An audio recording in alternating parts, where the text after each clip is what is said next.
What's going on, my broskies? My name is Toadskii, back again, here to bring you guys yet another One Piece Treasure Cruise video. Now today we're here to talk about, once again, the Brook and Franky Sugo-Fest. I literally just uploaded a video talking about Franky and Brook in greater detail because we only had the Japan data download at that time. However, as I was editing that video, we got the global data download, so this is what we have right here. We have the Sugo-Fest in-game right now, and this Sugo is going to be going live on March 26th, 1900 PST time for part 1. This is a multi-part Sugo-Fest though. Part 2 is going to be on the 27th, the day after, and then the day after that on the 28th is going to be part 3. So at least they are listening, at least in that manner, at the fact that, you know, at least each of the parts are one day after each other, but we want to condense it down even more. Ideally, all parts available on the same day would be the best case scenario. I don't think they'll ever do it, honestly. They never have, and I don't really see them changing their ways, but personally, I would love to see it. Now, in this video today, we're going to talk about the rare recruits because we didn't get a chance to talk about them in the previous video, and we'll talk about the Sugo-Fest structure. So, let's start with the good first. Let's talk about the rare recruits because, oh boy, there is going to be some bad in this video. So, obviously, with Brook and Franky, they seem okay, but honestly, considering how close we are to anniversary, I don't think it's a wise decision to waste your rainbow gems here. You know, the anniversary is the 12th of May. Every year on Japan, 12th of May, the exact day, no matter what day of the week it is, 12th of May is always the anniversary day when the Sugo-Fest goes live. That is not far away at all. It's a little over a month away. So you guys should be waiting for that Sugo-Fest, definitely, because that's going to be where all the big boys come out. It's going to be a Super Sugo-Fest, at least we can assume it's going to be a Super Sugo-Fest. You know, Luffy and the Straw Hats are probably going to be returning, at least once again, we hope. If they don't return, that's going to be a huge bummer. But it should introduce a couple of Super Sugo-Fest exclusives. That's the banner we should be waiting for.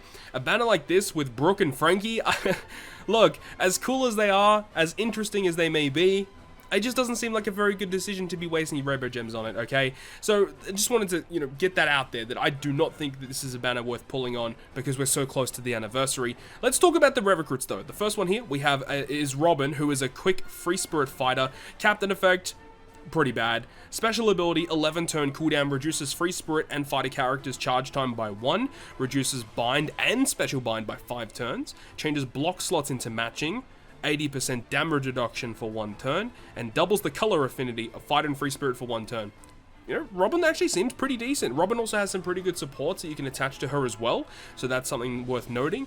She seems okay. She doesn't seem like a most broken rare recruit like some of the others that we've seen in previous times, but she seems pretty good. She's got lots of really good effects going on. She reduces her own special bind by 5 turns, which is great, and then also resists 2 turns of special reverse, which is perfect for her special. And unfortunately, she doesn't have fear resistance, but I can assume that they're planning for a limit break expansion in the future, and she's ideally going to get, you know, fear resistance. Characters that have crewmate effects, both of which being resistance, usually get fear resistance as well. So looking forward to her expansion. At the moment, doesn't seem too great though. She actually has a support effect attaching to essentially every other Straw Hat. Once per quest, if you use a special, changes the supported character slot into quick and heals 1500 health. It seems okay. I'm sure there's going to be definitely niche usage for this. But yeah, seems okay. Let's have a look at her Rumble. So in Rumble, quick teammates get level 5 recovery boost, which is not the best. And then also, if your team is 5 or less, quick teammates get level 4 defense. So this is definitely, of course, you know, more of a defensively focused character. No, I'm not a big fan of this unit overall. Doesn't seem very good. And then provides 4 times healing to quick teammates. I do like that it does always target all quick teammates, no matter what the range is. That's actually pretty good. They do value these healing specials quite high. A lot of healing specials in the game are very high CT. I guess there might be some usages for this character. Personally speaking, I'm not a big fan of this unit, but I think that there's definitely a time and a place to use a character such as this. Now, the next rare recruit here is Sanji. I love this artwork for Sanji, by the way. I must say that, I mean, just the artworks that they've done for these characters in this Sugo-Fest batch, I think they all look really good. They've really upped their production quality for some of these artworks here, which, I mean, I feel like it's probably going to take that into the anniversary batch as well. I have a pretty good feeling the anniversary batch, at least artwork-wise, is going to look pretty amazing. So let's break down this Sanji. He's a Psy free spirit fighter, captain effect. Doesn't matter. 11 turn cooldown, reduces resilience and rainbow shield by 5 turns, and if your captain is free spirit, you get a 2.25 times chain boundary boost for 2 turns. That's honestly pretty good. The resilience removal is a bit niche. I personally am not a big fan of characters that just straight up remove resilience, because there's just so many different ways you can get around enemy resilience buffs. So characters that outright remove it are not that valuable. But then removing Rainbow Shield by 5, that's pretty good. And then, you know, Chain Boundary effect is always going to be a useful buff. This works very well with Brook as well. Brook allows you to get one of the best chain boosts in the game. I think it is actually the best chain boost in the game. So this with Brook together, you're sitting pretty. You're going to have a really, really good set of damage there. And then in terms of the other effects, Crewmate effect, boost base stats by 60. Int slots are matching for your entire team. That's a pretty good crewmate effect. He also has hunger as well, which is pretty interesting. It only removes it by 2, so as long as you get it to level 3, you know, that's the best way to get for this character. You know, as long as you get to level 3, you're going to be removing as much hunger as you possibly can. That's alright. And a support effect attaching to all the straw hats, and it will greatly boost the chances of you landing on a matching slot for 2 turns, and reduces 1 turn of enemy resilience when you reach the final stage. I mean, I'm sure there's going to be some niche usage for this one. You know, 1 turn of resilience removal, it might not sound very good, but you never know. Sometimes a boss will have 1 turn of resilience, and you can just chuck this support on there, and that's going to be super useful to have. So keep this in the back of your mind if you ever come up against it, and he can attach to so many characters as well, which is such a huge benefit. So the Straw Hat Sanji, very, very decent so far. Looking at the Rumble ability, your side teammates get level 6 attack and level 3 health. That's very good. 34 CT is incredibly high, giving your side teammates level 5 attack and targets 2 enemies, so 2500 fixed damage. That's a bit of a shame. The fact that his passive is so focused on boosting attack, but then he's got a fixed damage special, it's so bizarre. They did it with a couple of other characters in the past as well. I don't understand why they do it. Like, if he's boosting attack by such a huge margin, like, bro, just give him a multiplier. It just doesn't make sense. It's so stupid, but not too bad. If you are building a side team, you don't have a lot of, you know, characters available to you, and you somehow get this guy, not too bad. However, I really don't suggest you guys to be pulling on this Sugo-Fest, because we can just have a look at this Sugo-Fest structure. You can see the first multi isn't even discounted, and the first 3 steps are a Sugo-Fest exclusive or a rate boosted character. Now, you don't have to be Einstein to figure out that this is a terrible Sugo-Fest structure. One thing that is confirmed, though, is that on the Japanese side of the game, it was stated on the banner that it is going to be 10% chance to get a red, which is nothing new. Most of these debut banners will come with a 10-12% chance to get a red.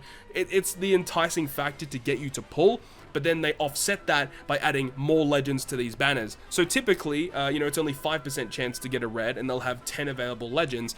In a banner like this, where it's 10% chance to get a legend, they'll add 20 available legends. So it doesn't really increase your chances of pulling any one particular unit, so do keep that in mind. And also something to note as well, typically part 1 of the Sugo-Fest is the worst part to pull on, because not only are you not guaranteed any one of the super characters that come out, you know, Franky or Brook, which is probably what you want to pull for, none of them are guaranteed on part 1, but it's the fact that they will also have reduced rates on part 1 as well.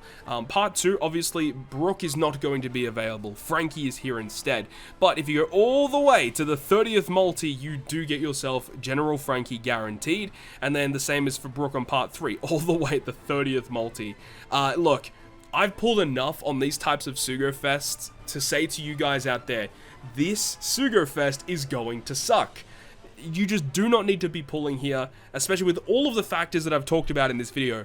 Number 1, the characters aren't that exciting, and I mean, specifically for Franky, if you need that effect to remove 10 turns of burn or 10 turns of attack down, you can just hybrid him up. The fact is, as well, as like Brook as well, he's okay, but he's not like a game-breaking unit, and once again, you can hybrid him up if you do desperately need him. Though I do think Brook is very good in PvP, Franky not so much. Another thing as well, the structure is terrible, very similar to previous debut batch banners in the past. Very, very bad structure. And then also, the anniversary is like a month away, which is going to be a Super Sugo-Fest with amazing characters available, and that is definitely where I would advise many of you guys to be spending your rainbow gems, because this just ain't it. It's disappointing that they make these Sugo-Fests, you know, so terrible, but there's also a good side to that, because it makes them easily skippable as well. So there's that. So something on Extra Island just to note is that the point farming event, you know, you can get a red ticket You can also get all the limit break materials for the Sasaki character. You got a bunch of rewards here. I mean, it's nothing really too crazy, but it is odd that it goes up to 50,000 points to earn. That is so many points. I remember the last time they had an event where it went up to 50,000. I personally didn't even bother, you know, ranking up that high. You know, as long as I got the limit break material for the character and got him rainbowed out, that's all I really cared about. That's a little bizarre because I know it's going to be difficult to reach that value. It's going to be very, very hard. So this is the event here. It looks like it doesn't really go for that long. It only goes for about 2 weeks, the Sasaki event, and we did briefly touch up on what this character does. It's a pretty good special. For a free-to-play unit, this is actually pretty decent. You know, being able to remove 5 turns of despair is pretty good. He does matching slots. He gives you damage reduction, and if you already have a damage reduction active, he can give you an orb boost. Like, he's actually pretty good. At this point in time, we don't know what his potential abilities are. If he has double special activation, this guy's going to be absolutely cracked. Hopefully, we see what that is soon enough. And then just briefly, his PvP stuff. Quick teammates, level 6 attack, level 3 speed, pretty good. And then 32 CT does a medium range frontal damage for 1.8, and then 70% chance for paralysis. Not a very good special. Passive's very, very good, though. But that's the breakdown, guys. That is the breakdown of the Sugo-Fest event featuring the Brook and the Franky character. As I said, definitely avoid this Sugo-Fest. Definitely wait for the bigger ones coming up within a month. You know, right? So it's gonna be awesome. I have a feeling it's gonna be a pretty crazy Sugo-Fest. Definitely look forward to it. But that is going to end this video today. Thank you very, very much for watching. And if you guys did enjoy the video, make sure to go ahead and leave a like.